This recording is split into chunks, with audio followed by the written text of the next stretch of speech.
Hey, we're back. Liquid Lunch, Daryl Bars here with Eric Gilboard, and we're talking today about companies that need to transition, Right. maybe owners that are aging and need to think about what to do with their business, right?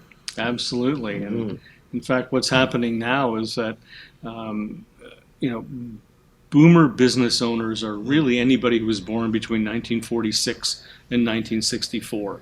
So Okay. it puts them in their kind of early to mid 60s.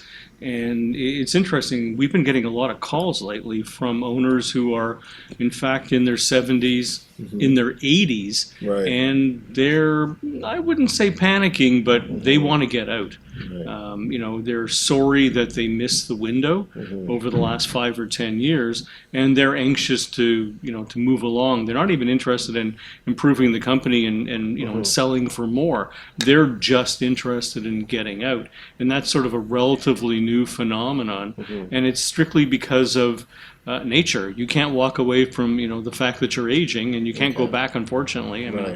if I could, I would, So but why are people still like stuck? I say stuck with a company at 70, 80, mid because they 80s. love what they They do. love what they do. They Okay. built something Mm-hmm. over in this case, those cases of somebody who's in their 70s or 80s, Mm-hmm. could be 35, 40, 45, 50 years, Right. doing something. Mm-hmm. You don't just walk away from that Right. so quickly. So what happens is you look for every convenient reason not to do anything Mm-hmm. about it, and you keep putting it off, and you keep Mm-hmm. putting it off, and you keep putting it off.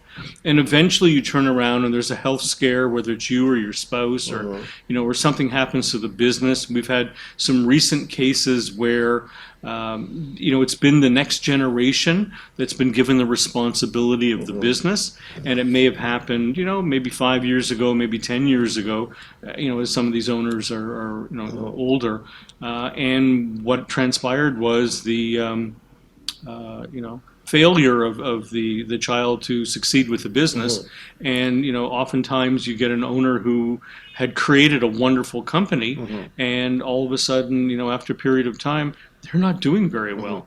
Now, I'm going to hypothesize, but I think Sure. one of the big changes in the last 10, 15 years has been competition from overseas, especially Chinese companies and other like, young, really sprightly companies that are entering fields that at one time, if I started a company back in, let's say, 1980, or 1990, I may not have had these concerns, and all of a sudden things are coming at me, let's say for newer owners or older owners, and how do I deal with this new kind of market? Right? Well, see, it's interesting you bring that up, Mm-hmm. and I'll tell you why.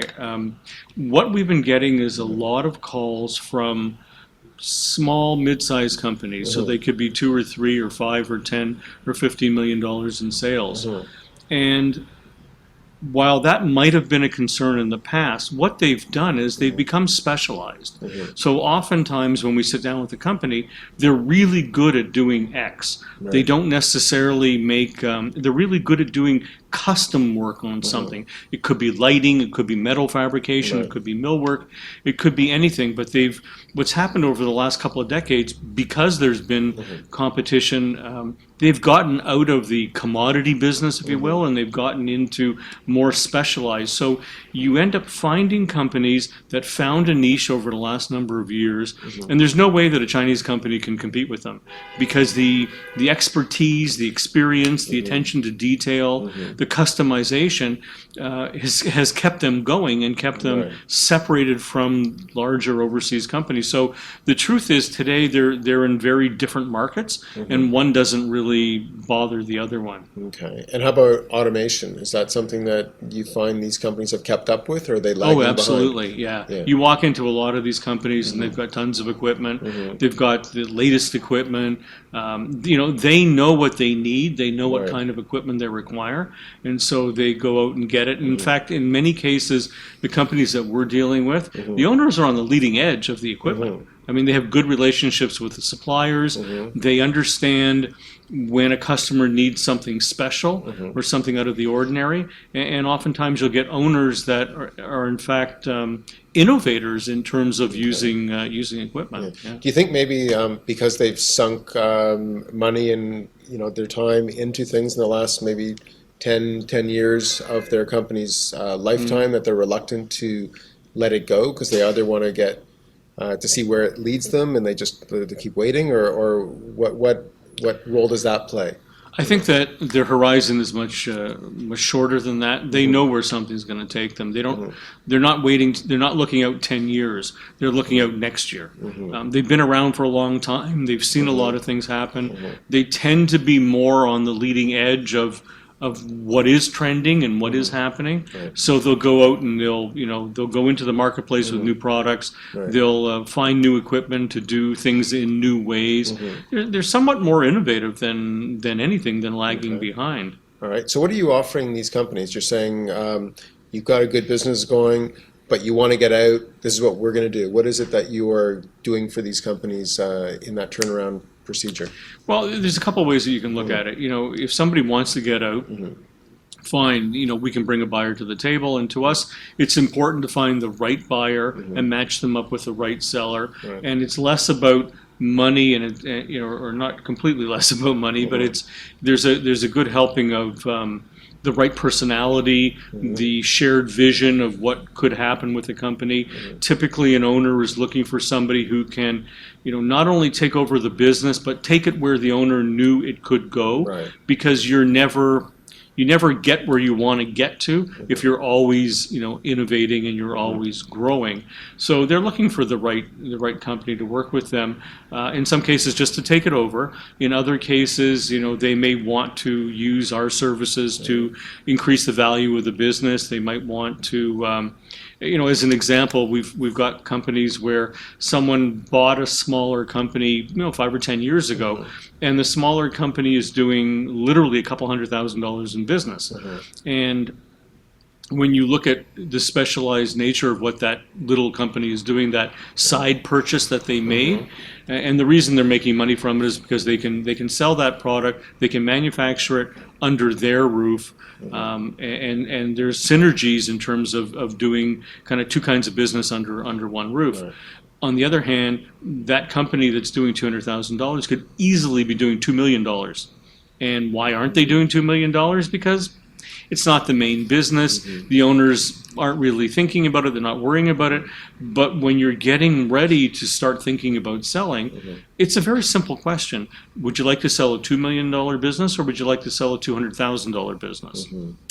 And you have that choice. Right. And so once you're faced with that, that realization that you have a choice, there's a lot of things that you can do. You can improve the sales and marketing, which is typical. You can improve the operations and the processes. But oftentimes it comes down to sales and marketing. Okay, so you're trying to provide a win-win scenario where the person getting out gets what they want out of it and peace of mind, and the person coming in has a functioning operation there that's ready to make even more money in the future. Now, what's also happening is a popular model is that you have buyers that are coming in and buying 70% of a business, and the owner's retaining 15 or 20 or 30% of the business. And why would they do that? Well, there's a kind of a synergistic approach where the buyer takes advantage of the seller's obvious connections and expertise and experience. And if things go the right way, you could sell your 70% of your business for X amount of dollars. You can work with the new buyer over a period of time, 2 or 3 or 4 or 5 years, and if that buyer is aggressive and really grows the business, potentially your 30% that you retained can be worth exponentially more than the 70% that you sold before. Right. That'd be great. So it's kind of like having your cake and eating it too. Nice. Okay, and you've seen a lot of people liking this about it. Good. And what are some of the hottest business that are selling right now, like that you're seeing, or is that too broad of a question? No, it's an interesting question, because what's happening is that people are buying unsexy, below the radar widget makers who have good cash flow, they have good management, they have a good staff, they make specialized widgets. Okay, what are these widgets? Because no one's making widgets. So what are the widgets are code for what? Widgets could be anything. They could be a metal fabrication company that manufactures certain type boxes or cases. And they manufacture a variety of things. They have in-house design. They have tons of experience. Somebody comes to them with a requirement for something. It could be, a case for those lights, for example, and so they might design something specific for that. You've got other people that are in the market for businesses, in some cases specific, narrow niche businesses. So, they've got a platform company. They bought a company, they're using it as a base, and then they're buying other related businesses to grow this platform. So they might go from, say, a $5 million platform company. Right. It could be in any kind of a business, and they're going. It could be hockey equipment, for Right. example. And what they're going to do is they're going to buy a whole bunch of related companies and get themselves up to maybe a $25 million Right. company, and then flip it, and then maybe start it over again. Right. We had an investor, somebody that we had a conversation with, who made $50 million by selling two of his software companies, and it was military grade encryption software. So. Nice. A very specific area of business, and he had his $50 million, and he'd done a tremendous amount of research in terms of where should he put the money and where would the best investment be, stock market, hedge funds, all kinds of things. And one might think that an individual like that, he would be buying tech companies, he'd be buying software companies. Right. No. He decided after doing all the research that the best way to protect his money for multi-generation, for his children, his grandchildren, his great-grandchildren, his plan is to go out and buy 10 $5 million widget makers. Right. So, Widget Maker is a company that has 40 lathes in the back room, and they manufacture custom pieces out of metal. And so an auto manufacturer might order 5,000 or 10,000, pieces of metal that are lathed in a certain way, and that's the order. Or it could be giant pieces of metal, or it could be millwork, or it could be anything. But that's what people are looking for. They're not looking. Not everybody wants to put their money in the latest and greatest tech exercise. Now, it makes you think: has anybody come to you with a company that you think this is obsolete? We just can't do anything with this company. Is there such a thing even? Or? Yeah, there are companies that are way past their due date. They've just been out of it for so long, and there's so much competition, and there's no real requirement for what they have, and there's no energy in the company, and you'd be better off just starting up. Or clearly just looking for something else. But it happens. Not every company that we talk to is capable of doing great things. We had a conversation today with a company that is in fact capable of doing great things, and there were some various family issues that got involved in the company, and it had been doing pretty well for literally 40 or 50 years, and in the furniture business, and great customers, great manufacturing capability, really good quality furniture, nice design. Fell down over the last few years in terms of sales and marketing, and honestly, these are very easy fixes. So you can take somebody who's gone through a bit of a downturn, and depending on what it is that they have going for them, they can do very well. There was a company we were talking to yesterday in the custom lighting business, and I asked the question. I said, you created this, you created that, you modified these large lights for for industrial use. Do you have patents on them? And they said, well, no, we've sort of thought about it, but we haven't done anything with it. But they need the patent. They are potentially sitting on a tremendous amount of value in intellectual property, but they've never really done anything with it. They've just been happy with what you might call a lifestyle business, a $2-3 million company that provides a good living and a good lifestyle for the owner, but in reality they could be significantly bigger than they are. Now, what you were talking about with the family thing and that, I don't know, you can just pass on this question, but it brings up the Stronach situation right now. I don't know if you want to get into that at all, but I find that fascinating. Like if you have any take on that, but here's an example of an elderly man who had other interests. He wanted to go into politics. He decided he's going to give it to his daughter, and then he came back and he has a vision, and it doesn't work out. What do you see that, or any comment on that? Or it happens on all different sizes of businesses. It happens all the time. It's unfortunate. It's interesting. in that situation, I mean, it is a family business. Yeah. I mean, it's not a $2 or $3 million family business, but 2 or 3 billion, but okay. but in essence, it's a family business. I Mhm. mean, you can look at lots of other Right. organizations, the Seagram, Empire. Sure. Hmm. They lost one person came in and lost $2-3 billion, Right. and that's not just that person losing $2 or $3 billion. It's all the extended family Right. that are inheritors of Mhm. that family fortune, the Bronfman fortune in that Right. case. But in the Stronach case, it's unfortunate that family squabbles are being played out in public. That's not necessary.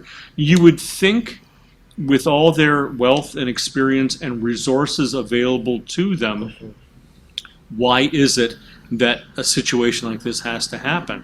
And I'll give you another example. There was a company I know of that the owner was just getting ready to sell, and they were literally days away from a very large sale, $28 million sale. Right. And at the last minute, the owner decided to pull out. I mean, I'm going to hand you a check for $28 million. Right. All I's are dotted, all T's are crossed, all due diligence is done, everything is Right. complete. And you back away?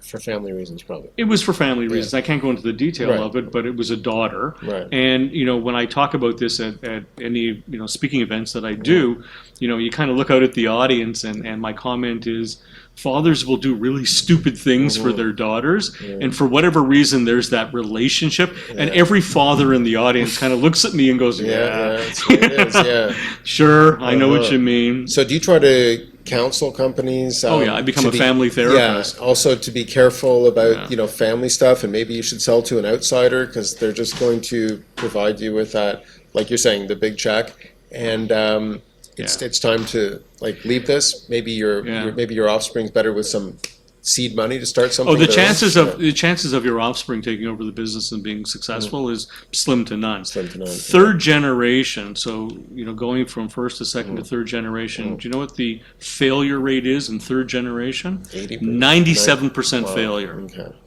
So it's almost impossible. So second generation is not hugely better. It's something like 50-60%. Okay. But Yeah. we will say when we talk to an owner and their initial plan is, well, my son, my daughter, both are going to take it over. I have a few questions for them, and I'll ask them, so, are they qualified? Well, sort of, and you hear all the excuses. Are they interested? Well, we haven't really talked about it. Can they afford to buy the business? What do you mean? Can they afford to buy it from you? Oh, no, they're going to do it on an earn-out basis. And I said, well, good luck, because, that's a recipe for failure. Right. And I have lots of examples where one of the children took over the business, and in some cases, it's really sad, and more often than you would imagine. think. No, I would, what they've done is they've not only destroyed the business, they've now destroyed the parents' retirement fund. Exactly. That's sad. That's sad, yeah. That's a terrible thing. So what I'll often say to owners is that if families involved in the business, if it's one or two or three siblings or what have you, family will act under the roof of the office in exactly the same way they act at the dining room table on Friday night. So if your middle child is quiet and tries to please everybody at the Friday night dinner, because that's their place in the family, that will be their place in the business. And if you think that somebody can go from being irresponsible child within the family environment, and then all of a sudden they're going to get into the business, they're going to be Mr. or Mrs. Personality and Mr. or Mrs. Responsibility, it's not going to happen. If this is the kid that continually smashes up the family boat at the cottage, don't count on them to all of a sudden come in and be the cream of responsibility in the company. Wise words, I think. It's not going to happen. So with the Stronachs, I don't know exactly what happened with them, but it's unfortunate. They're both really bright, accomplished people. You would think that they could work out whatever their differences are. My guess is that the differences come down to this is what I want, this is what I want. This is what I thought, this is what I thought. Different visions completely. I had a conversation with somebody earlier today, and and one of the first things she said to me is that the brother had been involved in the business, and he had, in her words, extreme entitlement issues. I went, whoa, Yeah, it's not uncommon. Right? No, it's not uncommon, and I, again, if I had $1 for every time somebody told me that a sibling had entitlement issues, and then killed the company, Right. it's not There an you go. unusual thing. Yeah. So be very, very careful. Good. Okay, so these are a lot of things for people to think about. Any last words for today on any other? Yeah, Okay. it's not too late. No matter what your age is, no matter where you are within the life cycle of the business, start today, make a call us, have a conversation. Okay.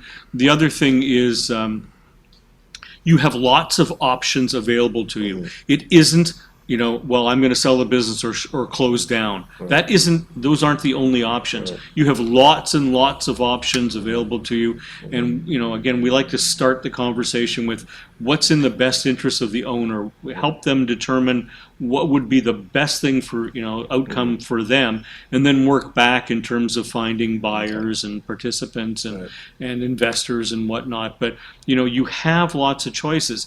The one thing that owners need to appreciate is they don't know what they don't know. And you really need to start finding out what it is that you don't know. Typically, your accountant and your lawyer have been telling you the same thing for years. And unless they have a lot of experience in buying and selling businesses, I'm not so sure that they're going to be able to help you in this area. So you need to surround yourself with a team of people that have been down this road, and they can lay out what your options are for you. So there you go, people. So ericgilbert.com is one way you can get in touch, or warrenbdc.com, and that will be on the URL there. So that's fantastic. So business owners, if you're ready to think about even transitioning, you don't have to do it, but even thinking, get in touch with Eric. It's time. Thank you very much. All right. Thanks, man. All right.